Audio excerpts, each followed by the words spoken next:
আজ আমরা গিয়েছিলাম বাবা বড় কাছারির মন্দিরে। পরমেশ্বর শিব এখানে পূজিত হন। এটি পশ্চিমবঙ্গের দক্ষিণ ২৪ পরগনা জেলার বিষ্ণুপুর 1 ব্লকের নিকটস্থ ঝিকুরবেড়িয়া গ্রামে অবস্থিত। প্রতি শনি ও মঙ্গলবার বেশ ধুমধাম করে পূজা হয় এখানে।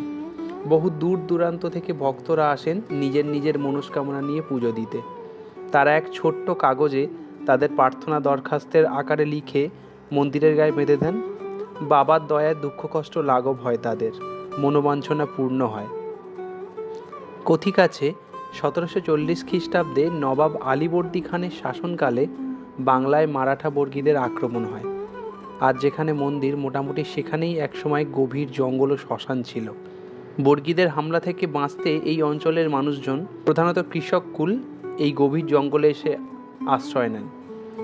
একদিন এক সাধু জঙ্গলের মধ্যে দিয়ে যাওয়ার সময় শ্মশানটি দেখতে পান এবং কিছুদিন শ্মশানে আশ্রয় নেন।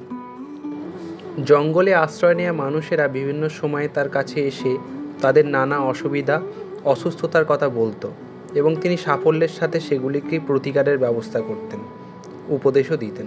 নানাভাবে উপকৃত হতে থাকেন স্থানীয়রা। কিন্তু হঠাৎ সেই সাধুর মৃত্যু হলে তার দেহকে না পুড়িয়ে সেই শ্মশানে সমাধিস্থ করেন ভক্তগণ। পরে সেই সমাধিক্ষেত্র থেকে এক অশ্বত্থ গাছ জন্মায়। স্থানীয়রা তখন ওই অশ্বত্থ গাছকে সাধুর প্রতিমূর্তি হিসেবে মান্য করতে থাকে। আর সেই বৃক্ষতলে পূজা অর্চনার স্থান হয় শিবলিঙ্গের।